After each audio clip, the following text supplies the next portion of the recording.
Hello hi good morning.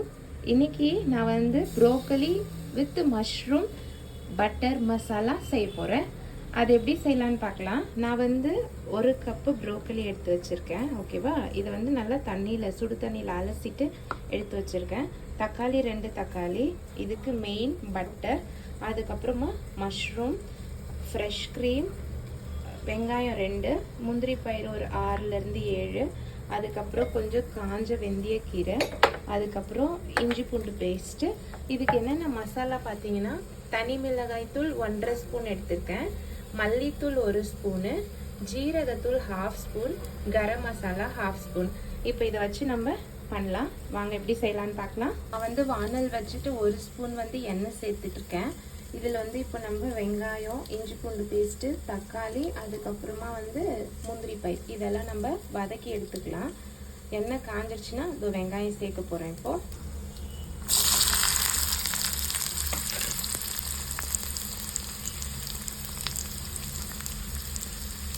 வெங்காயம் வதங்கிட்டே இருக்குது, வதங்கட்டும். அது வதங்கினதுக்கப்புறமா நம்ம வந்து முந்திரி பயிர், தக்காளி எல்லாம் சேர்த்துக்கலாம். அதே சமயம் இந்த கிரேவி வந்து மசாலா நம்ம வந்து சப்பாத்தி கூட சாப்பிட்லாம். நான் வந்து இன்றைக்கி கீ ரைஸ் கூட தான் செஞ்சிட்ருக்கேன். நீங்களும் அதே மாதிரி ட்ரை பண்ணி பாருங்கள். அதே மாதிரி சேனலை பார்த்துட்ருக்கிறவங்களுக்கு ரொம்ப தேங்க்யூ. சப்ஸ்கிரைப் பண்ணதுக்கு தேங்க்யூ. யாரெல்லாம் பார்த்துட்டு சப்ஸ்கிரைப் பண்ணாமல் இருக்கீங்களோ சேனலை சப்ஸ்கிரைப் பண்ணுங்கள், லைக் பண்ணுங்கள், கமெண்ட் பண்ணுங்கள். இந்த அளவுக்கு வதங்கினா போதும், ரொம்ப வதங்கணும்னு அவசியம் கிடையாது. இப்போ நீங்கள் வந்து இஞ்சி பூண்டு பேஸ்ட் நம்ம வந்து சேர்த்துக்க போகிறோம். இதை லைட்டாக கிண்டி விட்டுட்டு நம்ம வந்து தக்காளி சேர்த்துக்கலாம்.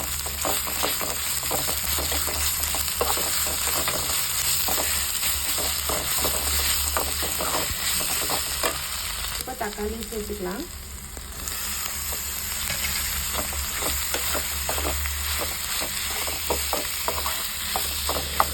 இது கூட இப்போ கொஞ்சமாக நான் வந்து உப்பு சேர்த்துக்கிறேன்.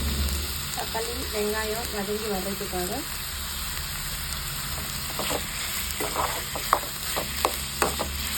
ஒரு 5 நிமிஷம் இருங்க, இது வதங்கட்டும். இந்த ஸ்டேஜில் நம்ம எடுத்து வச்சுருக்க முந்திரி பயிரெல்லாம் சேர்த்துக்கலாம். இன்னும் ஒரு 3 மினிட்ஸ், அதுக்கப்புறம் இதை நிறுத்திடலாம்.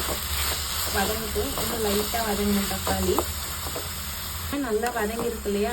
இப்போ நான் ஸ்டவ் ஆஃப் பண்ணிடுறேன். இதை ஆறட்டும். அதுக்குள்ளே நம்ம வந்து இந்தாண்ட மசாலா காயெல்லாம் வதக்கிக்கலாம். இப்போ இன்னொரு கடாய் வச்சுட்டேன். காயெல்லாம் ரெடி பண்ணிடலாம், மசாலா போட்டு வதக்கிடலாம். இப்போ வந்து அது கூட நம்ம வந்து கொஞ்சம் பட்டர் சேர்த்துக்கலாம், காயெல்லாம் வதக்கி எடுக்கிறதுக்காக. பாருங்க,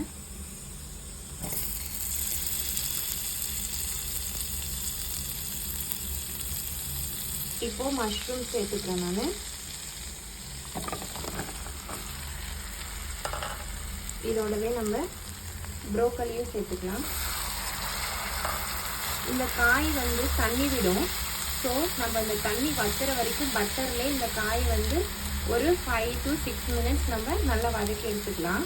காய் நல்லா வதங்கிட்டே இருக்குது. அந்த தண்ணி கொஞ்சம் கொஞ்சமாக இழுத்து குறைஞ்சிட்டே வருது. இன்னும் கொஞ்சம் நேரம், ஒரு 5 மினிட்ஸ் இருக்கட்டும். பாருங்க, காய் நல்லா வதங்கி வந்துடுச்சு.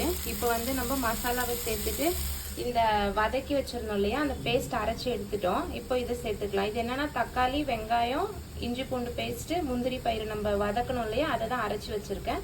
இதையும் இப்போ மசாலாவையும் நம்ம சேர்த்து கிண்டி விட்டுக்கலாம். மசாலா வந்து சேர்த்துட்டேன். இதையும் இந்த அரைச்சி வச்ச பேஸ்ட்டையும் சேர்த்துட்டோம். இப்போ இதை கிண்டி விட்டுட்டு நம்ம வந்து தண்ணி சேர்த்துக்கலாம். தண்ணி சேர்த்துட்டு கிண்டி விட்டுருக்கேன். இப்போ நம்ம வந்து உப்பு போட்டுக்கலாம். ஏற்கனவே நான் வந்து தக்காளி வெங்காயம் வதங்குறப்போ கொஞ்சமாக உப்பு சேர்த்துருக்கேன். இப்போ நம்ம இதில் கொஞ்சமாக உப்பு சேர்த்துட்டு அதுக்கப்புறம் பார்த்துட்டு லாஸ்ட்டாக சேர்த்துக்கலாம். இப்போ இதில் கொஞ்சமாக நான் வந்து பட்டர் ஆட் பண்ண போகிறேன். பாருங்கள், இவ்வளோ சேர்த்துக்கலாம். ஏன்னா இது பட்டர் மசாலா இல்லையா, பட்டர் தான் சேர்த்துக்கணும், ஆயில் சேர்த்துக்க முடியாது.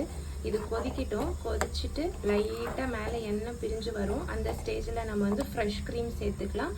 அதுக்கப்புறமா காஞ்ச வெந்தயக்கீரை சேர்த்துட்டு ஸ்டவ் ஆஃப் பண்ணிடலாம். நல்லா கொதிச்சுட்டே இருக்க குழம்பு. இன்னொரு 5 மினிட்ஸ் விட்டு பார்க்கலாம். பாருங்கள், நல்லா எண்ணெய் பிரிஞ்சு குழம்பு நல்லா கொதிச்சு மசாலாவோட சேர்ந்து வந்திருக்குல்ல. இப்போ நான் வந்து இதில் கொஞ்சமாக காஞ்ச வெந்தயக்கீரையும் ஃப்ரெஷ் க்ரீமையும் சேர்த்துக்க போகிறேன்.